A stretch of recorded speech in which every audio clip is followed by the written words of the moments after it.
오늘은 여호수아 8장 24절에서 35절까지 말씀입니다. 오늘 말씀을 보면은 이스라엘이 자기들을 광야로 추격하던 모든 아이 주민들을 들에서 죽이되 그들을 다 칼날로 엎드러지게 하여 진멸하기를 마치고 온 이스라엘이 아이로 돌아와서 칼날로 죽이매 그날에 엎드러진 아이 사람들은 남녀가 모두 12,000명이라. 이렇게 24절 25절로 시작을 합니다. 12,000명이라는 것이 적은 수는 아니죠. 그 당시에 3,000명 가지고 될 줄 알았는데 실제로는 남녀 모두 했더니 12,000명이었더라. 이렇게 이야기를 합니다.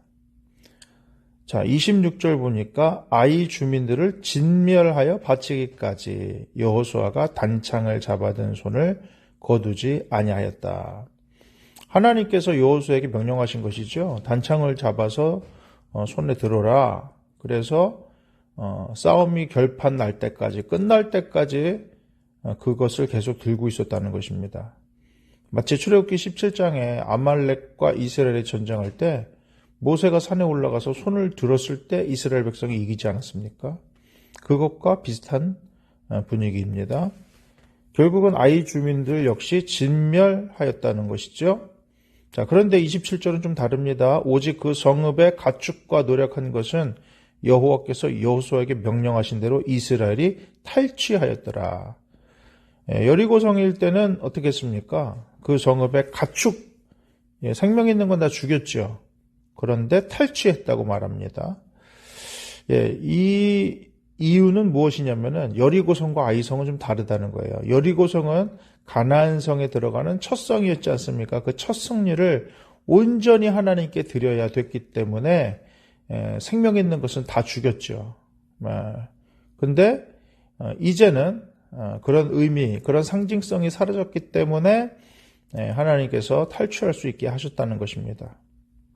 하나님도 우리 필요를 아십니다. 우리가 필요한 거, 가축이 필요한 걸 아시는 것처럼 우리가 물질이 필요한 걸 알아요. 그럼에도 불구하고 하나님께서 우리에게 물질을 요구하실 때가 있습니다. 하나님이 물질이 필요하신 분입니까? 그렇지 않음에도 불구하고 하나님은 우리에게 어떤 것이 우선순위인 것을 알려주시기 위해서 물질을 하나님 앞에 바치기를 원하시는 것이죠. 하나님이 이 모든 것의 주관자라는 것을 인정하라는 겁니다. 우리가 헌금하는 것은 그 일부분 하나님께 드린다는 의미가 아니라 상징적인 것입니다. 내가 번 모든 거 이거 다 하나님 것입니다. 이것을 인정하는 것입니다. 하나님이 우리의 필요를 모르시는 것도 아니고 그럼 하나님께서 필요한 대로 주시는 것이죠. 그래서 먼저 그의 나라와 그의 의를 구하라. 그리하면 이 모든 것을 너희에게 더하시리라. 마태복음에 말하고 있는 것입니다. 하나님의 나라와 의를 구하면 하나님이 책임져 준다. 그거 믿겠느냐? 하나님이 다스리시고 책임지시는 걸 네가 믿겠느냐? 그것을 우리에게 알려주시는 건데 여리고성이 바로 그 의미를 가졌다는 것을 기억하십시오. 자, 여호수아가 아이를 불살라서 그것으로 영원한 무더기를 만들었습니다. 오늘까지 황폐했습니다. 또 아이 왕을 저녁 때까지 나무에 달았다가 해질 때 명령하여 그 시체를 나무에서 내려 그 성문 어귀에 던지고 그 위에 돌로 큰 무더기를 쌓았더니 그것이 오늘까지 있더라. 오늘이 언제인지는 정확하게 모르겠지만은 그 이후에 이 여호수아 말씀이 후대에 기록된다는 것을 우리가 오늘 말씀을 통해서 알 수 있겠죠. 자, 30절 그때 여호수아가 이스라엘의 하나님 여호와를 위하여 에발산에 제단을 쌓았다는 거예요.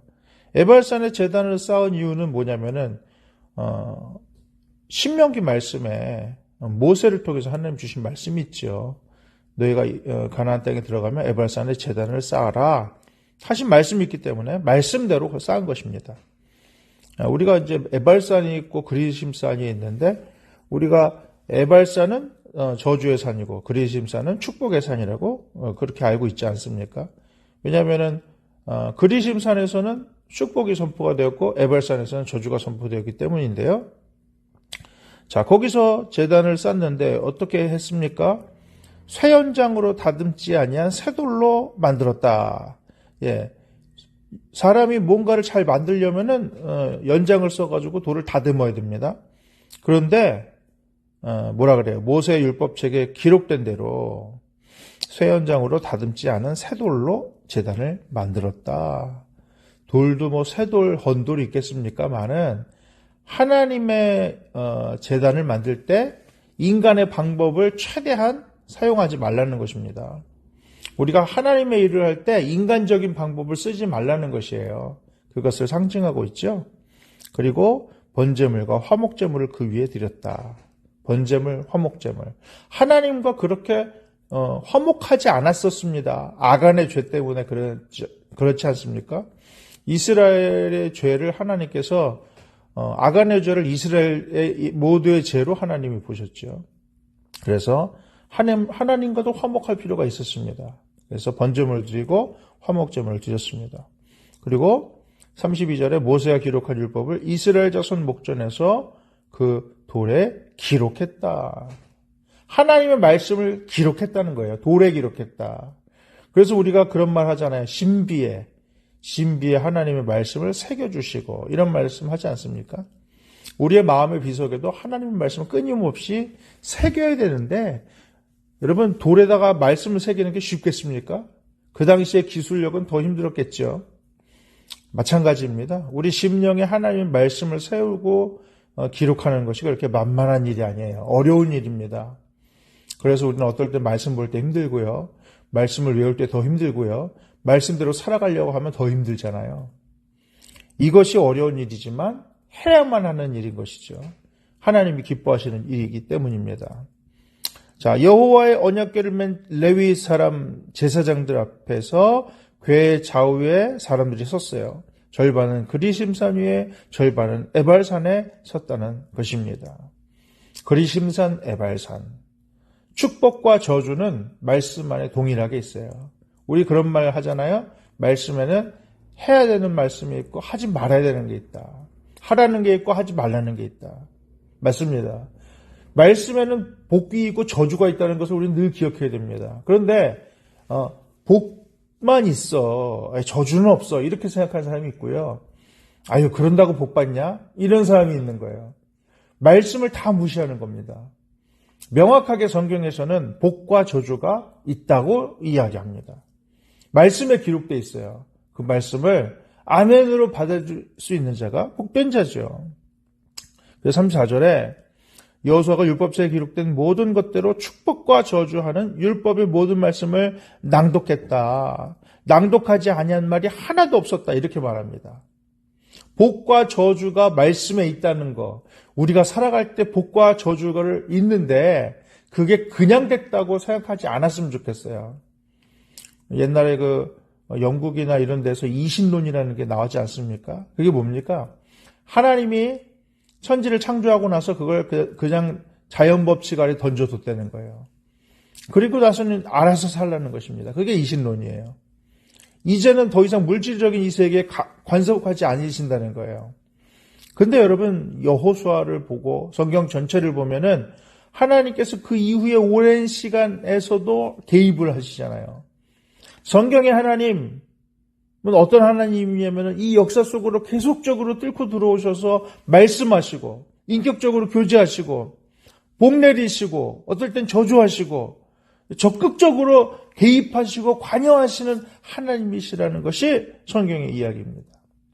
문제는 이것을 받아들일 것이냐 받아들이지 않을 것이냐. 현대의 사람들은 현대인이다 보니까 하나님께서 특별한 은혜로 개입하신다는 것을 믿지 못하는 경우가 많아요.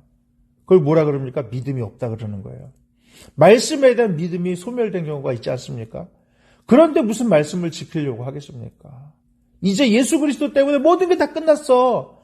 우리는 저주도 안 받아. 이렇게 생각합니다. 정말 그렇습니까? 말씀대로 안 살아도 괜찮습니까? 성경을 다시 한번 읽어보시기 바랍니다. 예수님 이후에 이 신약 성경을 다시 한번 읽어보시기 바랍니다.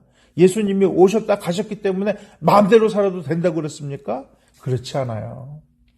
믿음을 붙들고 예수님이 기뻐하시는 모습대로 그렇게 살아야 된다고 성경은 우리에게 강론하지 않습니까? 복과 저주는 있는 것입니다. 말씀을 붙들고 말씀에 순종하면 말씀에 기록된 은혜와 복이 우리의 것이 되는 것입니다. 반대로 말씀을 무시하면 하나님을 무시하는 자에게 하나님이 그도 경멸히 여기시는 그런 일이 있는 것이죠. 그러므로 말씀에 기록된 복을 우리 것으로 삼기 위하여, 말씀에 기록된 저주를 피하기 위하여 우리는 말씀이 무엇인 줄 알고 말씀을 붙들고, 말씀이 우하면 우리도 우하고, 말씀이 좌하면 우리도 좌하고, 말씀이 복이라고 일컫는 길을 선택하여 걸을 수 있는 믿음의 백성이 되어야 되겠습니다. 하나님께서는 우리의 인생의 스탠스마다, 상황마다 어떨 때는 여리고 같은 걸 요구하실 때도 있고 아이성 같은 걸 요구하실 때도 있습니다. 그러나 근본은 똑같아요. 말씀을 붙들어라. 말씀을 새겨라. 말씀 앞에 복의 길을 네 자리로 삼아라. 우리에게 알려주시는 것이죠. 오늘도 그 말씀 붙들고 말씀이 가리키는 그 길로 인도함 받아서 말씀 앞에 순종하여 기록된 복을 우리 것으로 누리고 기록된 재앙을 피하게 할 수 있는 우리 모두가 될 수 있기를 주님의 이름으로 축복합니다. 아멘.